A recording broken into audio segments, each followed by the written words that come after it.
Assalamualaikum warahmatullahi wabarakatuh. Saya Devani Afiatul Aldia dengan NIM akhir 1174 dari program studi S1 Manajemen Fakultas Ekonomi dan Bisnis Universitas Jember.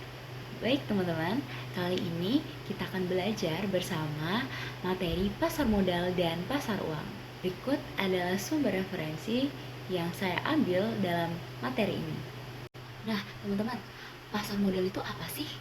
Secara umum, pasar modal merupakan suatu sistem keuangan yang terorganisasi, yang termasuk di dalamnya terdapat bank-bank komersial dan semua lembaga perantara di bidang keuangan, serta keseluruhan surat-surat berharga yang beredar.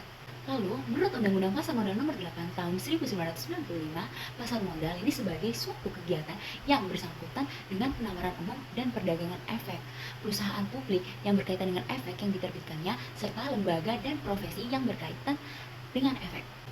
Jadi, dalam arti sempit, pasar modal sendiri itu merupakan suatu pasar, yaitu tempat atau berupa gedung yang disiapkan guna untuk memperdagangkan saham-saham, obligasi-obligasi, dan jenis surat berharga lainnya dengan memakai jasa para perantara pedagang efek. Untuk yang selanjutnya, yaitu kita akan bahas tentang fungsi pasar modal.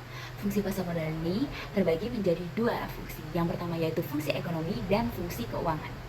Fungsi ekonomi dari pasar modal adalah memberikan fasilitas memindahkan dana dari pihak yang kelebihan dana kepada pihak yang membutuhkan dana. Dari sisi yang kelebihan dana dari dana yang dimilikinya tadi, mereka itu akan mengharapkan akan memperoleh imbalan atas dana yang mereka investasikan tersebut. Sedangkan dari sisi yang membutuhkan dana, tersedianya dana dari luar memungkinkan mereka melakukan investasi tanpa harus menunggu dana dari hasil operasi perusahaan. Yang kedua yaitu ada fungsi keuangan yang dilakukan pasar modal dengan menyediakan dana yang diperlakukan oleh pihak yang membutuhkan dana, dan para pihak yang kelebihan dana menyediakan dana tanpa harus terlihat langsung dalam kepemilikan aktiva real yang diperlukan untuk investasi tersebut. Selanjutnya kita akan membahas tentang manfaat pasar modal bagi emiten terlebih dahulu.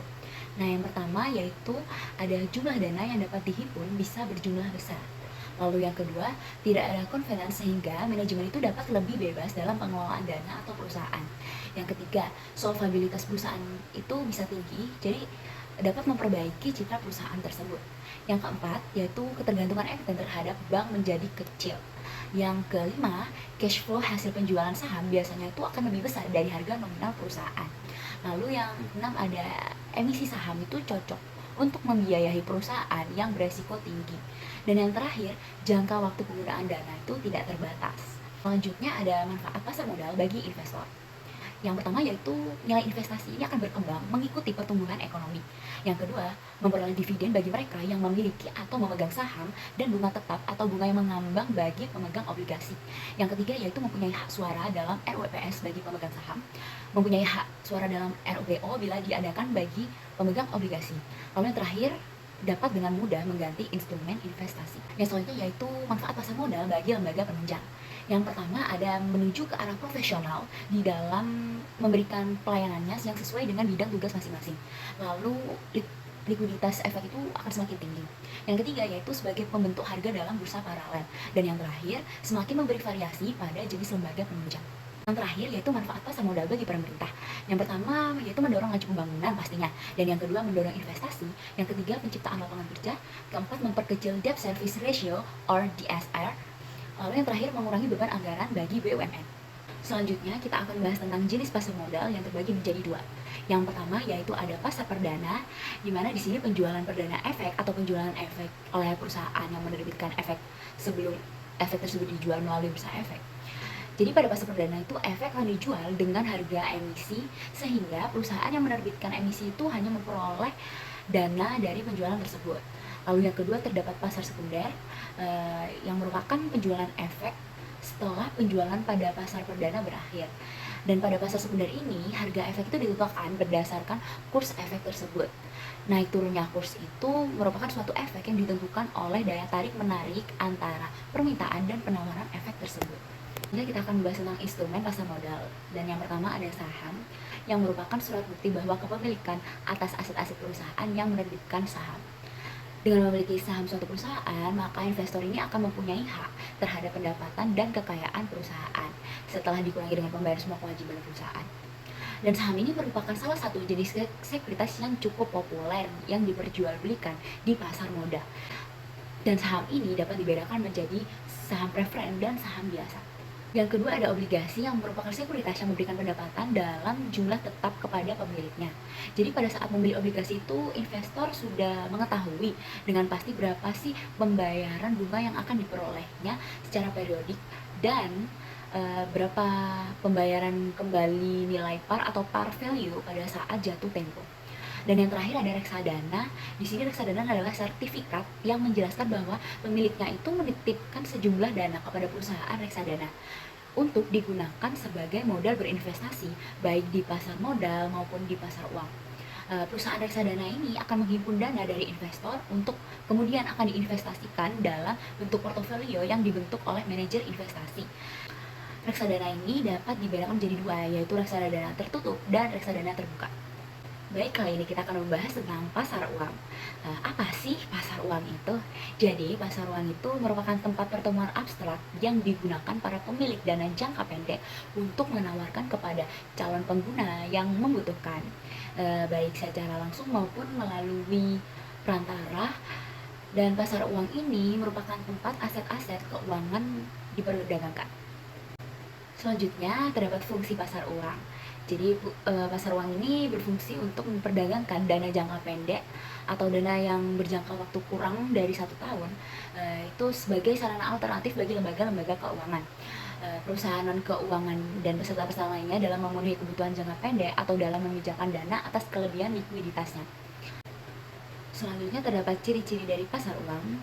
Di sini yaitu ciri-cirinya jangka waktu dana yang pendek, lalu tidak terikat pada tempat tertentu, dan pada umumnya supply dan demand bertemu secara langsung dan tidak perlu guarantor underwriter. Selanjutnya kita akan membahas tentang instrumen-instrumen dari pasar uang. Yang pertama yaitu ada sertifikat Bank Indonesia atau disingkat dengan SBI, yang merupakan instrumen utama yang diterbitkan oleh pemerintah atau bank sentral atas unjuk dengan jumlah tertentu yang akan dibayarkan kepada pemegang pada tanggal yang telah ditetapkan. Lalu yang kedua ini ada SPBU atau surat berharga pasar uang, yang merupakan surat-surat berharga berjangka pendek yang dapat diperjualbelikan secara diskonto dengan Bank Indonesia atau lembaga diskonto yang ditunjuk oleh Bank Indonesia. Lalu yang terakhir yaitu ada sertifikat deposito. Sertifikat deposito ini merupakan instrumen keuangan yang diterbitkan oleh suatu bank atas unjuk dan dinyatakan dalam suatu jumlah, jangka waktu, dan tingkat bunga tertentu. Dan sertifikat deposito ini tuh merupakan deposito berjangka yang bukti simpanannya itu dapat diperdagangkan. Nah, lalu di sini ada perbedaan dari pasar uang dan pasar modal. Perbedaan pertama itu dari jangka waktu. Kalau pasar uang itu jangka waktunya lebih pendek daripada pasar modal. Jadi bisa dikatakan pasar modal itu jangka waktunya panjang dan pasar uang. Selanjutnya yaitu kita akan membahas tentang perbedaan dari pasar uang dan pasar modal. Dan yang pertama yaitu perbedaan dari segi jangka waktu. Jadi untuk pasar uang ini jangka waktunya itu lebih ke jangka pendek, dan pasar modal ini jangka waktunya lebih ke jangka panjang. Lalu yang kedua dalam segi produk, pasar uang ini produknya yaitu sertifikat deposito, tabungan, SBI, dan commercial paper. Lalu kalau untuk pasar modal sendiri itu produknya yaitu obligasi, reksadana, dan saham yang seperti sebelumnya sudah saya jelaskan. Lalu untuk dari segi risiko dan keuntungan, pasar uang ini risikonya rendah dengan return yang rendah. Lalu kalau untuk pasar modal ini risikonya tinggi dengan return yang tinggi. Dari segi otoritas tertinggi, pasar uang sendiri ini yaitu Bank Sentral atau Bank Indonesia. Kalau pasar modal yaitu dari Departemen Keuangan. Dari segi hasil, pasar uang ini menghasilkan bunga, dan pasar modal ini menghasilkan dividen dan capital gain. Lalu untuk dari segi instrumen, pasar uang ini tuh ada SBI dan surat berharga pasar uang. Lalu untuk pasar modal sendiri ini dari segi instrumen terdapat saham, obligasi, dan surat berharga. Dan yang terakhir dari segi kebutuhan tempat. Di pasar uang ini tidak butuh tempat karena terjadi antar bank. Dan di pasar modal ini itu membutuhkan dan biasanya terjadi di bursa efek.